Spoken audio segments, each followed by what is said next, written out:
अब हम लोग जानने का प्रयास करते हैं कि वैद्युत द्विध्रुव क्या होता है। कक्षा 12वीं की भौतिक विज्ञान का जो पेपर रहता है उसमें वैद्युत द्विध्रुव का भी एक बड़ा रोल होता है, ठीक है।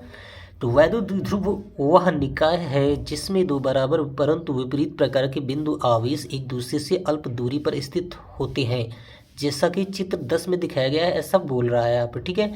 एक्चुअली यहाँ पर बात यह है कि वैद्युत द्विध्रुव एक ऐसे निकाय यानी कि सिस्टम को कहते हैं जहाँ पर तुम्हें दो बराबर मात्रा के आवेश देखने को मिलेंगे परंतु वो विपरीत प्रकृति के होंगे। अर्थात जैसे तुम्हारा Q और Q दो आवेश हम लें, Q और Q दो आवेश ले तो उनकी मात्रा यहाँ पर सेम देखने को मिल रही है, परंतु विपरीत प्रकृति का मतलब हो गया एक में तुम्हारा ऋणात्मक आवेश होगा तो दूसरा धनात्मक होगा, ठीक है। जैसे अगर -1 हो गया -1 कूलम तो दूसरा +1 कूलम होगा, एक -10 कूलम होगा तो दूसरा +10 कूलम होगा।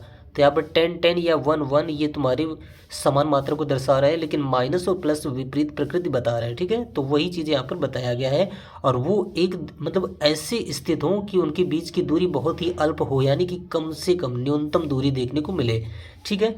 यहाँ पर ये जो तुम्हारा चित्र दिखाया गया देखने में बड़ा लग रहा है, लेकिन एक्चुअली में ये बहुत छोटा होता है। ये ऐसा छोटा होता है कि आप इसे मतलब इस प्रकार से संकुचित करते चले आओ तो ये बिल्कुल जुड़ा हुआ फील करेगा तुम्हें आंखों से, ठीक है। हम मतलब ये एक स्टूडेंट को समझाने के लिए ये जूम करके बड़ा दिखाया गया है ताकि आप लोग इसे देख सकें, ठीक है। ये कुछ इस प्रकार का होता है जैसे हाइड्रोक्लोरिक HCl हाइड्रोक्लोरिक अम्ल है। कोई अम्ल जो होता है लिक्विड टाइप का होता है जिसकी प्रकृति कैसी, जिसका नेचर कैसा होता है, उसका स्वाद खट्टा टाइप का होता है, ठीक है। वो लिक्विड जो होता है उसका कोई भी आप बूंदा छोटे से छोटा बूंद निकालेंगे तो वो अलग अलग आपको देखने को नहीं मिलेगा, लेकिन एक्चुअली में उसको एनालाइज करोगे, एक्सप्रेस करोगे तो वो तुम्हें अलग अलग दिखेगा माइक्रोस्कोप वगैरह से, ठीक है। तो वहाँ पर हाइड्रोजन और क्लोरीन दोनों, ये दो अलग अलग परमाणु एक दूसरे से जुड़े हुए महसूस होते हैं, ठीक है। जहाँ पर H पर हाइड्रोजन पर +1 का चार्ज होता है, ठीक है, एक प्रोटॉन का चार्ज होता है, और Cl पर एक इलेक्ट्रॉन का चार्ज होता है। और जो तुम्हारा क्या बनता है, हाइड्रोजन पर +1.6 × 10⁻19 कूलम बनेगा और Cl पर बनेगा -1 की पावर सॉरी -1.6 इंटू -1.6 × 10⁻19 कूलम, ठीक है।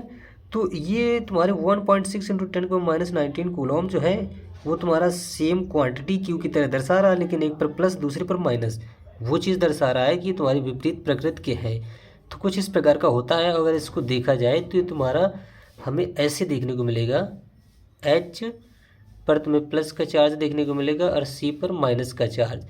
और माइनस चार्ज होने का मतलब ये एक क्लोरीन परमाणु की बाहरी कक्षा में एक इलेक्ट्रॉन अधिक है, तभी एक इलेक्ट्रॉन अधिक होने की वजह से वो अपना चार्ज दिखा रहा है। और H+ होने का मतलब ये हो गया कि हाइड्रोजन की बाहरी कक्षा से एक इलेक्ट्रॉन गायब है, तभी उस पर प्लस का चार्ज देखने को मिल रहा है, ठीक है, जो कि नाभिक में उपस्थित प्रोटॉन की वजह से देखने को मिलता है। तो ये दोनों क्या करते हैं अपनी बाहरी कक्षा में, इसको ज़रूरत है एक इलेक्ट्रॉन की, एक इलेक्ट्रॉन पानी की, और इसको ज़रूरत है एक इलेक्ट्रॉन निकालने की, ठीक है। तो ये दोनों क्या हो जाएंगे, चार्ज रहित हो जाएंगे, अर्थात इनमें फिर चार्ज देखने को नहीं मिलेगा। तो ये अपनी बाहरी कक्षाएं जो होती हैं, ठीक है, जैसे ये बाहरी कक्षा है, इसकी ये बाहरी कक्षा है, ये दोनों एक दूसरे से ऐसे कांटेक्ट हो जाते हैं तो इनके चार्ज ख़त्म हो जाते हैं और ये HCl ऐसे दिखने लगते हैं, ठीक है।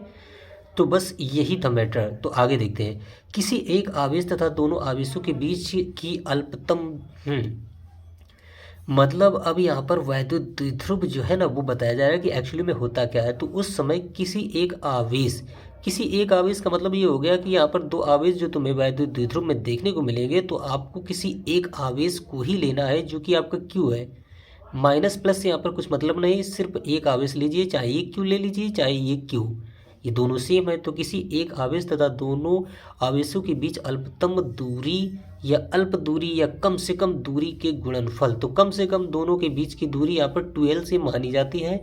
आप चाहो तो इसे L से भी मान सकते हो, X से भी मान सकते हो, लेकिन क्या है कि यहाँ पर दोनों के बीच की दूरी 2L इसलिए माना जाता है क्योंकि अगर वैद्युत ध्रुव का बीचों बीच वाला पॉइंट देखा जाए और उससे फिर किसी एक आवेश के बीच दूरी देखी जाए तो वो आपको ईजिली 2L पूरी दूरी का आधा यानी कि L देखने को मिल सके इसलिए, ठीक है। तो ये टोटल दूरी 2L मानी जाती है। तो चलो दोनों के बीच जो अल्पतम दूरी है, न्यूनतम कम से कम दूरी है, वो 2L है। और किसी एक आवेश को आप ले लीजिए जो कि आपका Q होगा, तो Q × 2L दोनों का गुणनफल जब आप बनाओगे तो वह हो जाता है वैद्युत द्विध्रुव का आघूर्ण, जिसे पी से डिनोट करते हैं। ठीक है, इंग्लिश में इसे इलेक्ट्रिक डायपोल मोमेंट बोलते हैं। ठीक है, तो वो पी से डिनोट किया Q इंटू टू एल, जहाँ Q क्या है, वैद्युत द्विध्रुव का एक आवेश तथा 2L दोनों आवेशों के बीच की अल्पतम दूरी। ठीक है, तो वो आपका 2QL ये बना। इतना हो चुका। उसके बाद में देखो कह रहा है वैद्युत द्विध्रुव का आघूर्ण एक सदिश राशि है जिसकी दिशा द्विध्रुव की अक्ष के अनुदिश ऋण आवेश से धन आवेश की ओर होती है। यहाँ पर ये जो P है आपका, ये वैद्युत द्विध्रुव आघूर्ण जो है, तो ये क्या है, एक सदिश राशि है, क्योंकि इस सदिश मतलब वैद्युत द्विध्रुव की जो दिशा होती है ऋणात्मक आवेश से धनात्मक आवेश की ओर होती है। ठीक है, क्लियर। मतलब ये हो गया कि वैद्युत द्विध्रुव का आघूर्ण, आघूर्ण का मतलब होता है घूर्णन कराने वाला। तो कुछ इस प्रकार की जो P है आपका, इन आवेशों की वजह से समान मात्रा के परंतु विपरीत प्रकृति के आवेशों की वजह से घुमाने का काम करेगा। ठीक है, घुमाव डालेगा अपनी धुरी के परिता, यहाँ मिड पॉइंट पर इसका ध्रुव बन जाएगा। तो यहाँ से ऐसे ही घुमाव डालता है, तो इसकी दिशा माइनस आवेश से मतलब ऋणात्मक आवेश से धनात्मक आवेश की ओर होती है, ऐसा भी बता रहा है। ठीक है, इसका मात्रक कूलॉम मीटर होता है और विमीय सूत्र आपका ये बता रहा है। देखिए मात्रक तुम्हारा यहाँ से बनेगा फॉर्मूला से। अब समझना 2 ये है ना आपका कांस्टेंट है, इसकी तो कोई विमा बनेगी, मतलब इसका कोई मात्रक नहीं बनेगा। ठीक है, और ये Q है आपका, इसका मात्रक होता है कूलॉम, और ये L है, L का मात्रक होता है मीटर। तो कूलॉम मीटर, यहाँ से कूलॉम मीटर यानी कि कूलॉम इंटू मीटर, डायरेक्टली आप कूलॉम मीटर कह सकते हैं। कूलॉम को अंग्रेजी वर्णमाला के कैपिटल लेटर C से दिखाते हैं और मीटर के लिए स्मॉल m यूज़ किया करते हैं, तो आप ऐसे भी अंग्रेजी में से दिखा सकते हैं। ठीक है, और जब विमीय सूत्र की बात किया जाए तो विमीय सूत्र आपका LT है। ये कैसे बना, क्योंकि ध्यान देना यहाँ पर L जो है, L लंबाई का मात्रक है। ठीक है, L लंबाई का मात्रक है जिसकी विमा देखे जाए तो लेंथ का जो कैपिटल L होता है वो आपका ले लिया गया। TA आपका बनेगा Q के हिसाब से, क्योंकि Q जो है ना आवेश है, और ये Q इक्वल टू IT एक फॉर्मूला होता है। Q इक्वल टू एनी भी होता है, ठीक है, लेकिन Q equal to IT formula से इसका विमीय सूत्र बना लिया जाता है। तो I एम्पियर के लिए है तो एम्पियर का first letter A capital A, और T टाइम के लिए है तो ये कैपिटल T, तो AT ये हो गया। अब देखो Q के लिए AT हो गया, L के लिए तुम्हारा कैपिटल L था तो LAT या LTA, और इसको बड़े ब्रैकेट के अंदर इस प्रकार से कर देते हैं। तो ये आपका बन गया वैद्युत द्विध्रुव आघूर्ण का विमीय सूत्र। तो यहाँ से तुम्हारे क्वेश्चन एग्जाम में आया करते हैं, बना करते हैं, इसलिए ये चीज़ थी। और उदाहरण के रूप में इसने ये बताया कि अनेक अणु जैसे HCl, H2O, HBr, NH3 और CS4 वगैरह जो है ना, ये सब वैद्युत द्विध्रुव होते हैं, ऐसा कह रहा है। ठीक है, और क्यों कह रहा है, कह रहा है हम जानते हैं कि प्रत्येक अणु में 2 अथवा अधिक परमाणु होते हैं। यहाँ पर देखो ये अणु है, ये भी अपने आप में अणु है, ये भी अणु है, ये भी अणु है, ये भी अणु है। ये तुम्हारा मेथेन का अणु है, ये तुम्हारा NH3 अमोनिया का, ये हाइड्रोजन ब्रोमाइड, ये जल का अणु है, ये है तुम्हारा हाइड्रोक्लोरिक अम्ल। ठीक है, तो ये अणु है जो है, तो इसमें कह रहा है प्रत्येक में 2 या 2 से अधिक परमाणु होते हैं। देखो इसमें हाइड्रोजन और क्लोरीन 2 परमाणु हैं, इसमें तुम्हारे 2 परमाणु है, 2 हाइड्रोजन के हो गए, 1 ऑक्सीजन का, मतलब 2 प्रकार के परमाणु हाइड्रोजन और ऑक्सीजन के देखने को मिल रहा है। और हाइड्रोजन ब्रोमाइड में हाइड्रोजन और ब्रोमीन का परमाणु देखने को मिल रहा है। इसमें NH3, ठीक है, मतलब नाइट्रोजन और हाइड्रोजन के, लेकिन हाइड्रोजन के 3 है, नाइट्रोजन का 1 है, तो यहाँ पर कुल मिलाकर 4 परमाणु हैं, जिसमें से 3 हाइड्रोजन के 1 नाइट्रोजन का, ऐसा भी कह सकते हैं। तो ये जो है ना वैद्युत द्विध्रुव हैं सभी, क्योंकि सभी के अंदर इस प्रकार की क्वालिटी होती है कि एक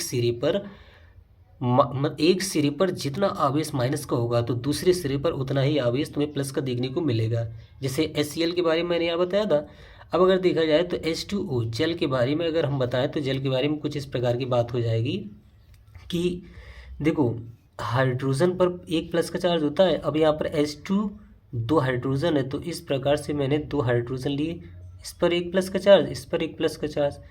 और ये जो O है ऑक्सीजन, ऑक्सीजन पर क्या होता है, 2 इलेक्ट्रॉनों की अधिकता होती है, -2 माइनस या -2 लिख सकते हैं, तो 2 इलेक्ट्रॉनों की अधिकता होती है।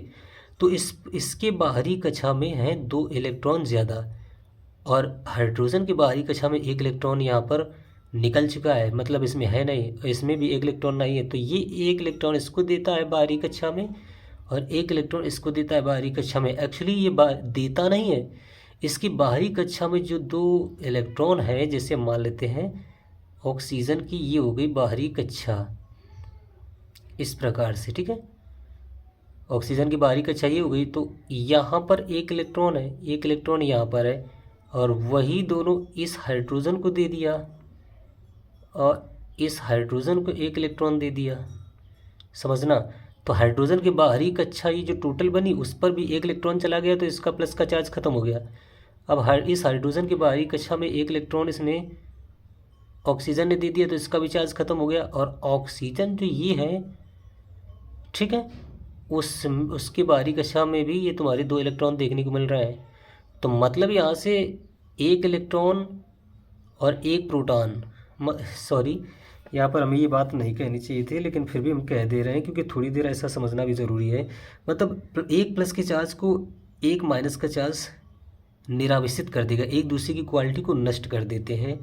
तो इस प्रकार से यहाँ का भी चार्ज खत्म दिखेगा और यहाँ का भी चार्ज खत्म दिखेगा। तो ये H और O बस ये देखने को मिलेगा, इन पर कोई चार्ज फिर देखने को नहीं मिलता है, अर्थात प्लस या माइनस का कोई चार्ज हमें फिर देखने को नहीं मिलता है। तो हम कह सकते हैं कि यह एक अणु है किसी यौगिक का, और ये जो यौगिक है वो जल यौगिक है। तो इस प्रकार का ये जो बना, ठीक है, तो इसको डायरेक्टली शॉर्ट रूप से हम लोग फिर क्या ऐसे भी दिखा सकते हैं, इस प्रकार से, ठीक है।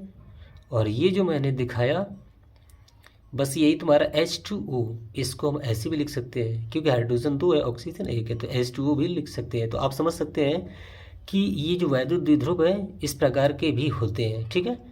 इतना जानकारी हो जाने के बाद में अब हम लोग क्या करेंगे, बस थोड़ी सी और इसकी जानकारी देख लेते हैं जो हमें ठीक लगेगी एग्ज़ाम के हिसाब से, अदरवाइज़ फिर नहीं देखेंगे, ठीक है।